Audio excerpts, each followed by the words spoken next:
காஞ்சிபுரத்துக்கு ஒரு ஒரு தடவை போகும்போதும் நான் கண்டிப்பாக அங்கே இருக்கிற கோயில்களுக்கு முதல்ல போவேன்.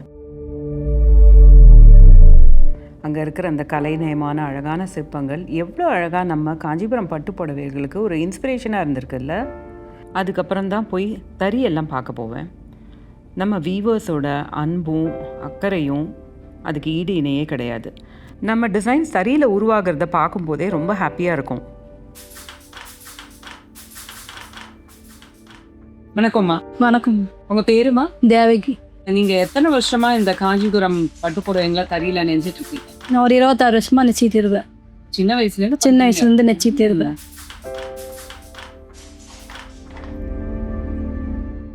என்ன மாதிரி புடவை நீங்க பண்றீங்க? இதை மாதிரி பண்ணுவேன்.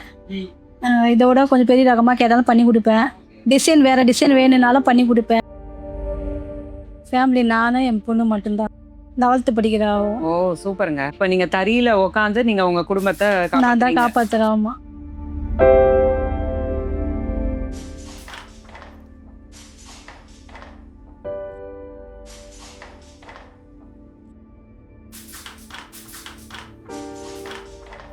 பட்டுனா தறினா எனக்கு ரொம்ப பிடிக்கும். தறி தான் நான் ரொம்ப நேசிப்பேன். நான் எனக்கு ரொம்ப தறி தான் ரொம்ப என் தொழில் தறி தான். பட்டு சேலை டிசைனாக நெய்யணும்னு ஆசை.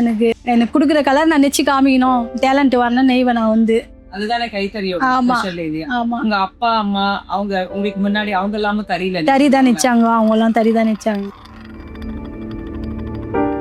சோ ஒரு புடவை நெய்யறதுக்கு எவ்வளவு நாள் ஆகும்?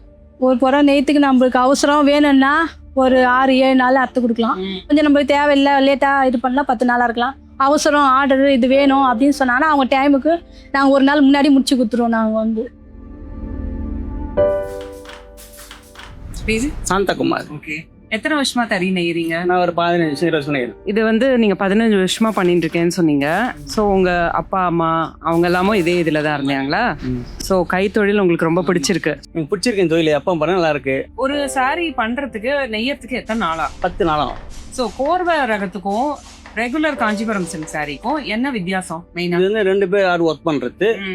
அது வந்து ஒரு ஆள் ஒர்க் பண்ணலாம் சாதா ரகத்துக்கு. இந்த கோர் 2 ஒர்க் பண்ண முடியும். ஸோ இதுக்கு வந்து தனியா இந்த கலருக்கு ஒரு இது நெய்வீங்க, அந்த மெயின் உடலுக்கு ஒரு தனி கலர். சரி, அதுதான் கோர்வைன்னு சொல்லுவோம். கோத்து வாங்குறது தானே. கோத்து. இதுக்கு முன்னாடி இந்த பட்டு வந்து இழைக்கிறதுக்கு முன்னாடி சாயம் போட்டு கொடுப்பாங்க. அது ஒரு வீவர் செய்வாங்க. அதுக்கப்புறம் இது 2 ஜாயின் பண்ணுவாங்க. அந்த பொருட்டு இருக்கு பார்த்தீங்களா, அது 2 ஜாயின் பண்ணி அதுக்கப்புறம் தான் இந்த தார் ராட்டத்தில் வந்து இந்த வீவர் சுற்றுவார். அதுக்கப்புறம் தான் அந்த வீவர் வந்து தறியில் வந்து நெஞ்சு கொடுப்பாரு. பட்டு நூலை ப்ரிப்பேர் பண்ணுறதுலேருந்து அதை தறியில் ஏற்றி வியூ பண்ணுற வரைக்கும் நுணுக்கமாக சின்ன சின்ன ப்ராசஸ் நிறைய இருக்குது. இதே மாதிரியே ஜரிகையும் நம்ம ப்ராசஸ் பண்ணி ரெடி பண்ணாதான் அழகாக அது 2ம் இணைஞ்சு அழகான ஒரு காஞ்சிபுரம் பட்டு புடவையாக தறியில் உருவாகிறதுக்கு ரெடி ஆகும். இப்படி பியோர் சில்க்கும் பியோர் ஜரியும் ஒன்றா சேர்ந்து ஒரு எக்ஸ்பீரியன்ஸ் வீவர் கைகளால் ஒரு அழகான காஞ்சிபுரம் சில்க் சாரியாக உருவாது. That's why a genuine Kanchipuram silk sari takes so much time to get woven in the handloom.